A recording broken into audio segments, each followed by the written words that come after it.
오늘 이 시간 하나님께서 우리에게 주시는 말씀은 누가복음 8장 26절에서 39절까지의 말씀입니다. 제가 봉독할 때에 살아계신 아버지의 음성을 다 들으실 수 있기를 소원합니다. 그들은 갈릴리 호수 건너편에 있는 거라사 지방에 다다랐다. 예수께서 무태 오르셨을 때에 그 동네에서 나온 마귀 들린 사람 하나와 마주치시게 되었다. 그는 오래전부터 옷을 걸치지 않고 집 없이 무덤들 사이에서 살고 있었다. 그는 예수를 보자 그 앞에 엎드려 지극히 높으신 하나님의 아들 예수님, 왜 저를 간섭하십니까? 제발 저를 괴롭히지 마십시오 하고 크게 소리질렀다. 그것은 예수께서 이미 그 더러운 악령더러 그 사람에게서 나가라고 명령하셨기 때문이다. 그 사람은 여러 번 악령에게 붙잡혀 발작을 일으키곤 하였기 때문에 쇠사슬과 쇠고랑으로 단단히 묶인 채 감시를 받았으나 번번이 그것을 부숴버리고 마귀에게 몰려 광야로 뛰쳐나가곤 하였던 것이다. 예수께서 내 이름이 무엇이냐 하시자 그는 군대라고 합니다 하고 대답하였다. 그에게 많은 마귀가 들어가 있었기 때문이다. 마귀들은 자기들을 지옥에 쳐넣지는 말아달라고 예수께 애원하였다. 마침 그곳 산기슭에는 노아 기르는 돼지떼가 울거리고 있었는데 마귀들은 자기들을 그 돼지들 속으로나 들어가게 해달라고 간청하였다. 예수께서 허락하시자 마귀들은 그 사람에게서 나와 돼지들 속으로 들어갔다. 그러자 돼지떼는 비탈을 내리달려 모두 호수에 빠져 죽고 말았다. 돼지치던 사람들이 이 일을 보고 읍내와 촌락으로 도망쳐가서 사람들에게 알려주었다. 사람들은 무슨 일이 일어났는가 하고 보러 나왔다가 예수께서 계신 곳에 이르러 마귀 들렸던 사람이 옷을 입고 멀쩡한 정신으로 예수 앞에 앉아있는 것을 보고는 그만 겁이 났다. 이 일을 처음부터 지켜본 사람들이 마귀 들렸던 사람이 낫게 된 경위를 알려주었다. 거라사 근방에서 나온 사람들은 모두 몹시 겁을 집어먹고 예수께 떠나가 달라고 간청하였다. 그래서 예수께서는 배를 타고 떠나가셨다.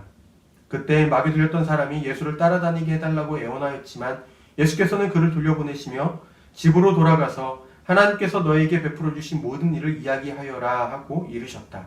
그는 물러가 예수께서 자기에게 해주신 일을 온 동네에 널리 알렸다. 아멘. 예수님의 일과 성도의 일이라는 제목하에 주신 말씀에서 을 통해서 우리에게 깨우치시는 하느님의 음성을 듣기를 원합니다. 오늘 우리 앞에 놓인 본문 말씀은 예수께서 미친 사람을 온전하게 하시는 일화를 소개합니다. 갈릴리 바다를 건너서 거라사라는 도시에 오신 예수님의 일행은 거라사에 사는 한 미치광이를 만나게 됩니다. 그의 모습과 행색은 정상적인 정신을 가질 사람이라고 말할 수는 없을 만큼 이상했어요. 마을 사람들은 그가 미쳐서 날뛸 때마다 자신들의 일상적인 생활에 지장이 있으니 그가 날뛰지 못하게 그를 쇠사슬로 결박해 놓고는 하였지만 그것은 번번이 실패하였습니다. 이러한 미친 사람이 예수님의 일행과 마주쳤어요.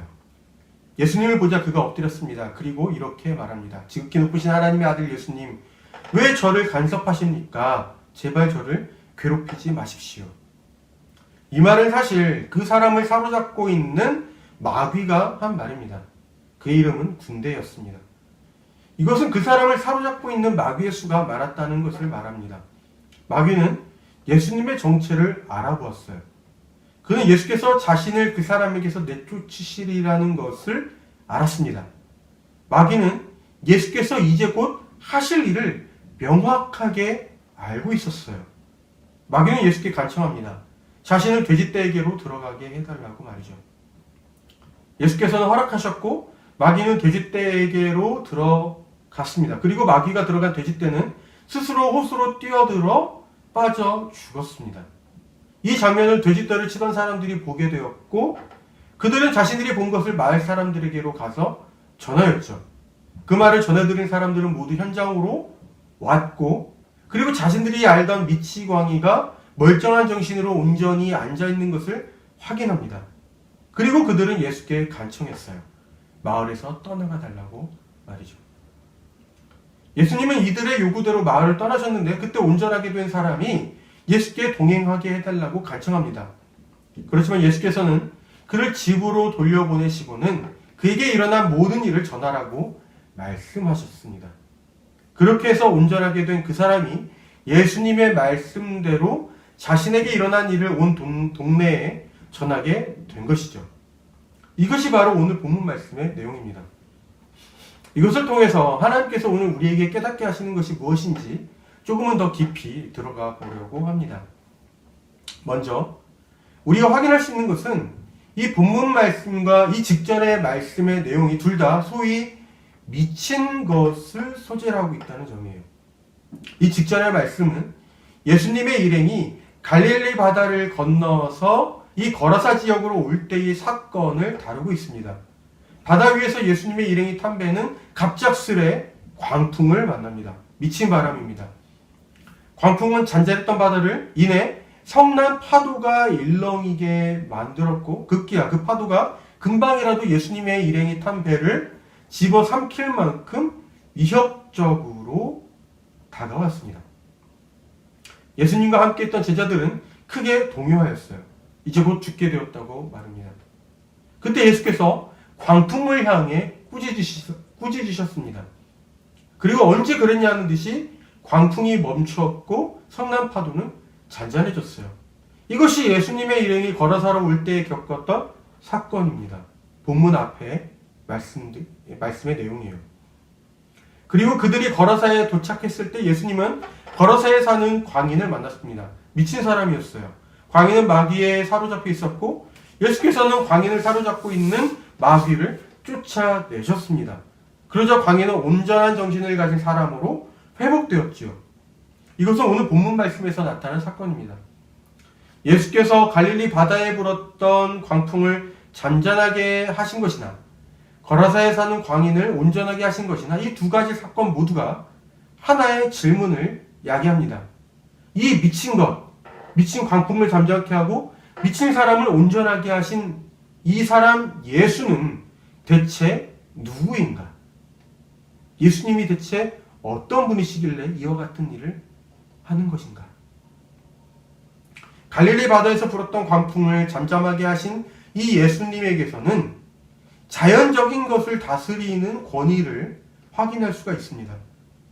그리고 거라사의 광인을 온전하게 하신 예수님에게서는 영적인 세계에 존재하는 하지만 세상 사람들의 삶에 지독하게도 영향을 끼치는 이 마귀에 대해서도 권위를 가지신 분이라는 것을 확인할 수가 있어요. 이렇게 보면 갈릴리 바다에서의 사건이나 이 거라사에서의 사건은 예수께서 자연과 영적 세계의 존재까지도 다스리시는 권위를 갖는 분이라는 것을 말하고 있다라고 우리가 볼 수 있습니다. 그리고 이것은 누가가 누가복음을 기록할 때 그가 가진 관심사에 포함된 것이기도 해요.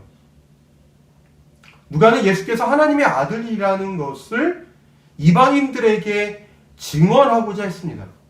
그리고 예수께서 갈릴리 바다의 광풍을 잠잠하게 하신 사건과 거라사의 광인을 온전하게 하신 사건은 그러한 일을 행하실 만큼의 권위를 가지신 분이 바로 이 예수님이라는 것을 보여주고 있고 그것은 이 누가복음을 보고 있는 이방인들에게 예수께서 하나님의 아들이라는 것을 뒷받침하는 증거로서 효력이 있는 것이었죠.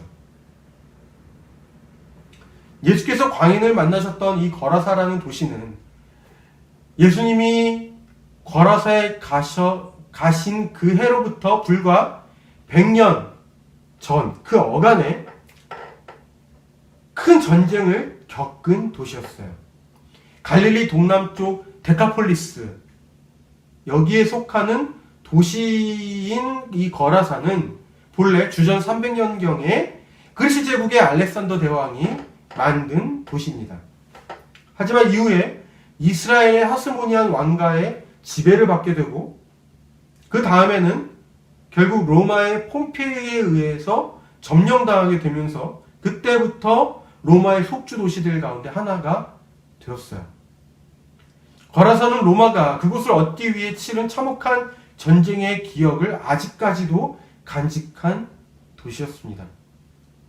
전쟁이 휩쓸고 지나간 지 몇십 년밖에 되지 않았기 때문에 그 도시에 사는 사람들에게 전쟁이 남긴 상처와 트라우마가 완전하게 사라졌다라고 볼 수는 없을 거예요. 게다가 학자들에 따르면 당시 거라사에는 로마의 15군단이 주둔하고 있었기 때문에 아마도 이 광인은 그의 어린 시절부터 거라사에 주둔한 이 로마 군대의 폭력과 만행을 일찍이 경험했거나 혹은 목격했을 가능성도 있습니다. 어쩌면 광인을 사로잡은 마귀의 이름이 군대라는 것에는 광인이 어렸을 적부터 경험한 로마 군대의 만행에 대한 이 트라우마도 반영되어 있을 것이라고 볼 수가 있어요. 그렇기 때문에 광인을 사로잡은 마귀의 이름이 군대라는 것은 두 가지에 대한 복선이라고 우리가 이해할 수 있습니다. 하나는 광인을 사로잡고 있는 마귀의 힘이 그만큼 강하다라는 것이고, 다른 하나는 로마 군대가 점령하는 가혹한 현실을 암시한다는 거죠. 광인은 마귀에 사로잡혀 있을 때 전혀 인간다운 삶을 살아내지 못했습니다. 그에게는 돌아갈 집이 마을 안에 있었음에도 불구하고 그가 사는 곳은 무덤가였어요. 그는 마을 사람들에게 경계의 대상이자 결박의 대상이었습니다. 그렇지만 그가 예수님을 만나면서 그의 삶을 새로운 전환점을 맞이하게 되었죠. 그와 예수님의 만남은 그에게는 새로운 삶을 시작하게 되는 시작점이었지만 그를 사로잡고 있던 마귀에게 있어서는 종말의 선고였습니다. 예수께서는 광인에게서 마귀를 쫓아내시고 쫓겨난 마귀는 돼지떼에게로 들어가서 모조리 호수에 빠져 죽었어요. 유대인들에게 있어서 돼지는 부정한 동물이었기 때문에 돼지는 쫓겨난 마귀에게 어울리는 집으로서 충분히 인식될 수 있습니다. 우리가 여기에서 오늘날 우리가 어떤 미친 사람이라고 이야기할 때 그것에 대해서 우리는 정신병리학적으로 분석하는 경우가 있습니다. 하지만 예수님 당시에는 미친 사람이라고 한다면 그 당시 사람들의 세계관 속에서는 그거는 마귀 들린 사람, 귀신 들린 사람이라는 인식이 있었어요. 이것을 우리가 충분히 이해하고 이 본문을 볼 필요가 있겠다 싶습니다. 하지만 중요한 것은 이것입니다. 본문 말씀을 통해서 드러나는 예수님의 사역은 그것이 정신병리학적으로 어떤 원인이 있어서 이 사람이 인간다운 삶을 살지 못한 제정신이 아닌 인간으로서 살았던 것이든 아니면 마귀에 들려서 미친 사람인 것이든 어쨌거나 예수님은 바로 그 인간답게 살지 못하던 그 인간을 본래의 인간으로 회복시키셨다라는 거예요. 이게 중요한 거죠. 하나님의 형상으로 지어진 인간으로서의 삶을 상실했을 때 이 상실한 그 인간을 다시 본래의 인간으로 회복시키는 일이 바로 이 예수님의 사역이라는 것입니다. 이것이 드러나고 있는 거예요. 마귀가 사로잡았을 때의 이 광인의 삶은 전혀 인간다운 삶이 아니었습니다. 하지만 그가 예수님을 우연하게 만나게 되었을 때에 그 만남으로 인해 그는 마귀에게서 해방되었고 비로소 인간다운 삶을 시작할 수 있게 된 것이죠. 예수님은 비인간화에서 자유를 얻게 하여 인간화를 이루신 분입니다. 광인이 마귀의 속박에서 해방되어 자유를 얻었지만 그 대가는 작지 않았습니다. 마을 사람들의 많은 재산 피해가 있었죠. 수많은 돼지떼가 소멸당했기 때문입니다. 광인에게서 일어난 일과 자신들의 돼지떼에게 일어난 일들을 전해 들었던 마을 사람들은 현장으로 와서 직접 확인하였습니다. 그들이 어떻게든 통제하려고 시도했어도 통제할 수 없었던 이 광인이 온전하게 된 것과 산 위에서 먹이를 먹고 있어야 할 이 돼지떼가 호수에 빠져 죽어 있는 것을 그들은 보았어요. 그리고 그 사건에 대해서 그들이 보인 반응은 두려움이었습니다. 그들이 무엇 때문에 두려워했는지 본문 말씀을 통해서 명확하게 알기는 어렵습니다. 그것이 예수님으로 인해서 또 다른 재산 피해를 입을까 하는 두려움인지 아니면 예수님에게서 나타난 어떤 초자연적인 능력 때문에 두려워한 것인지 분명하지 않아요. 다만 그들은 두려워했고 그 사건을 행하신 예수께서 마을을 떠나주시기를 간청했다는 거죠. 이것은 두 가지 측면에서 메시지를 전하고 있습니다. 만일 그들이 또 다른 재산 피해를 입을까 하는 두려움에 예수님께 떠나라고 요청했다면, 그들은 그들의 일상적인 삶에 피해를 줬던 광인이 온전한 사람이 된 것에 대한 기쁨보다 자신들이 가진 재산에 손실을 입은 것을 더욱 괴롭게 여겼기 때문입니다. 사람보다 재물을 사랑하는 풍조는 오늘이나 예나 별반 다르지 않다는 것을 확인하게 되죠. 사람보다 재물을 더욱 귀하게 여기는 풍조는 사람을 귀하게 여기시는 예수님을 하나님의 아들로서 영접하는 데에 방해가 됩니다. 거라사인들은 유대인이 아니라 이방인입니다. 이방인이라서 충분히 그럴 수 있어요. 하지만 오늘날 교회에서도 사람보다 재물을 더 귀하게 여기는 성도들에 대한 소식을 심심치 않게 듣습니다. 예수님을 주님으로 고백하는 신앙을 가진 사람이 사람보다 재물을 더 귀하게 여기는 삶을 살아간다라는 것은 모순입니다. 일을 시켰으면서도 제공받은 노동에 해당하는 이 정당한 급여를 지급하지 않는 사람을 성도라고 볼 수가 없어요.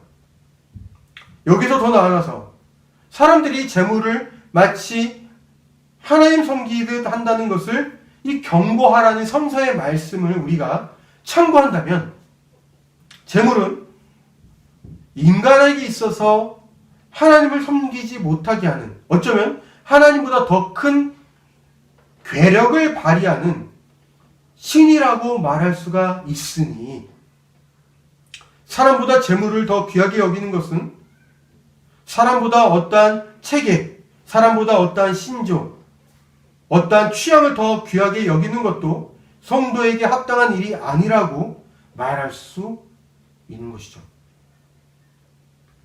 예수께서는 광인을 불쌍하게 여기셨고 그에게서 마귀를 쫓아내시어 그가 온전한 사람으로 살도록 하셨지만, 재물을 더욱 귀하게 여긴 이 마을 사람들은 그런 예수님을 지지하지 않았습니다. 예수님은 사람을 보셨지만 마을 사람들은 순간 재물을 생각했어요. 본문 말씀은 우리에게 사람보다 귀한 것은 없다라는 것을 일깨워줍니다. 만일 마을 사람들이 예수님에게서 나타난 초자연적인 능력 때문에 두려워했다면 그들은 아직 예수님을 맞아들일 준비를 하지 못한 것입니다. 본문 말씀 다음에는 예수께서 혈루병을 앓고 있는 여인을 치유하신 것과 유대인 회당장의 딸을, 죽었던 딸을 다시 살리신 사건을 다루겠습니다. 거라사의 광인에게서 마귀를 내쫓으신 것도 참으로 기이한 사건이지만, 혈루병을 앓던 여인이 예수님의 옷자락에 손을 대어서 낫게 된 것이나, 회당장의 죽은 딸을 말씀만으로 다시 살리신 사건도 매우 기이한 사건이라고 말할 수가 있어요. 이 모든 사건들이 초자연적인 사건이라고 말할 수가 있죠. 하지만 예수께서 이방인의 도시인 거라사에서는 배척을 당하셨고, 다시 돌아오신 이 유대 지역에서는 환영을 받으셨습니다. 누가복음이 이방인들을 염두에 두고 그들에게 예수께서 하나님의 아들이심을 증언하고자 했던 이 누가의 의도에서 바로 이것을 우리가 해석한다면 이렇게 말할 수가 있어요. 예수께서 활동하실 때에 그분께서도 이방인의 도시에서 사역하신 바가 있지만 그때 이방인들이 예수님을 영접하지 않았습니다. 하지만 지금 내가 이렇게 여러분에게 예수께서 하셨던 일과 예수님에 관한 기록들을 다시금 편지로 쓰고 있으니 이 편지를 접하는 여러분들이 이번에는 예수님을 영접하기를 바랍니다. 그렇다면 본문 말씀은 이미 예수님을 배척했던 사람들에게 다시금 예수님을 영접할 수 있도록 초청하고 있는 것이기도 합니다. 본문 말씀은 누가의 시대에 누가복음을 읽던 사람들에게 예수님을 영접하라는 믿음의 초청이기도 하고, 동시에 지금 이 시대에 이 말씀을 읽는 사람들에게도 그 예수님을 영접하기를 바라는 믿음으로의 초청이라고 말할 수 있는 것이죠. 마귀의 속박에서 해방된 사람이 온전하게 된 뒤에 예수님을 따르고자 했습니다. 하지만 예수님은 거절하셨어요. 그 대신에 그에게 한 가지 사명을 주셨습니다. 온전하게 된 그가 새로운 삶을 시작하면서 처음으로 받은 사명이었어요. 그것은 그에게 예수께서 행하신 일, 그에게 일어난 사건을 집에 돌아가서 사람들에게 전하는 것입니다. 그는 거라사인이었어요. 거라사인. 이방인입니다. 이방인의 도시인 거라사는 예수님을 배척했지만 예수께서 하나님의 아들이시라는 이 메시지는 이방인인 그 사람을 통해 사람들에게로 전해졌어요. 이것은 한 가지를 우리에게 일깨워줍니다. 그것은 예수님을 만난 사람은 새로운 삶을 살게 된다는 거예요. 여기서 새로운 삶이 어떠한 새로운 직업을 얻게 되는 것을 꼭 의미하는 것은 아닙니다. 그것은 방향이자 목적이라는 단어에 더 가까워요. 그 사람이 이제부터 시작하게 된 인간다운 삶에는 예수께서 하나님의 아들이라는 메시지가 늘 담겨 있었고 어떤 식으로든 그것이 드러나게 될 것입니다. 그의 말을 통해서든 혹은 그의 행동을 통해서든 말이죠. 누구에게나 성도가 되는 시점이 있고 예수님을 주님으로 고백하는 시점이 있어요. 성도라면. 성도에게 있어서 새로운 삶은 예수께서 하나님의 아들이시며 주님이시라는 메시지가 드러나는 삶입니다. 그것이 그의 말을 통해서든 혹은 행동을 통해서든 말이죠. 일반적으로 이것은 세상에서 통용되는 상식보다는 위에 있는 것이고 세상의 윤리보다 더욱 고차원적인 윤리를 요구합니다. 그러므로 비상식적이거나 비윤리적인 삶을 사는 사람을 결코 성도라고 말할 수가 없어요. 우리의 주님이신 예수님은 비인간화시키는 모든 것들을 반대하시는 분입니다. 그분은 하나님의 형상대로 지음받은 인간이 인간답게 살아가도록 회복시키는 분이에요. 이것이 바로 그분의 관심사입니다. 오늘 본문 말씀은 그것을 말씀하고 있죠. 광인이 어린 시절 경험한 로마 군대의 만행이 그가 군대라는 마귀에 사로잡히게 만들어서 그를 비인간화시켰던 것처럼 과거의 경험이 트라우마가 되어서 그 사람의 생각과 삶을 사로잡아버리고 고통을 받는 사람들이 있습니다. 하나님께서 이 사람들에게 은총을 베풀어 주시고 그들이 예수님을 만났던 이 광인처럼 주님을 만남으로 인간다운 삶을 살 수 있기를 빌어요. 그렇지만 과거의 트라우마가 아니더라도 재물에 대한 욕심이 사람에 대한 사랑보다 더욱 강해서 자기 스스로가 비인간화되기도 하고 다른 사람도 비인간화시키는 사람이 있습니다. 심지어 그들 가운데에는 스스로 성도라고 여기는 사람도 있어요.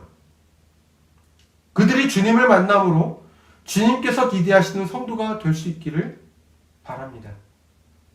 우리는 예수 그리스도를 주님으로 고백하고 장차 완성될 하나님 나라의 소망으로 살아가는 성도입니다. 그러므로 우리에게는 적어도 아래로는 세상의 상식보다는 높아야 하고 위로는 하나님의 뜻에 부합한 이 기준이 있어야 돼요. 비상식적이거나 비윤리적인 것은 성도로서의 삶에 부적합한 것입니다. 최소한 상식적으로 생각하고 행동할 줄을 알되 하나님의 뜻을 분별하여 하나님의 뜻에 합당하게 살고자 하는 애씀이, 이 노력이 성도에게는 필요합니다. 어떻게 예수께서 하나님의 아들이시며 주님이시냐를 다른 사람들에게 전할 수 있겠습니까? 성도는 세상이 칭찬할 만한 삶을 통해서 그것을 전할 수가 있습니다. 그렇게 되기까지 모든 과정마다 우리가 지치지 않도록 주님의 은총과 위로가 우리에게 늘 함께 하시기를 빕니다. 기도하겠습니다. 주님, 저희는 하나님의 형상대로 지음받은 저희들을 자꾸만 비인간화시키는 문명 속에서 살아가고 있습니다. 주님은 하나님의 형상을 일깨우시고 다시금 회복시키는 분이시니 저희에게서 하나님의 형상을 불러일으켜 주십시오. 주님, 저희의 아픈 과거가 저희의 오늘을 붙잡지 않도록 저희를 자유롭게 하시고 성도로서 주님께서 지시하신 삶을 살아가도록 인도하여 주십시오. 주님께서 사람을 가장 귀하게 여기셨듯이 저희에게도 사람을 가장 귀하게 여길 줄 아는 감각을 불러일으켜 주십시오. 성령님을 통해 저희와 함께 하시는 예수님의 이름으로 기도합니다. 아멘.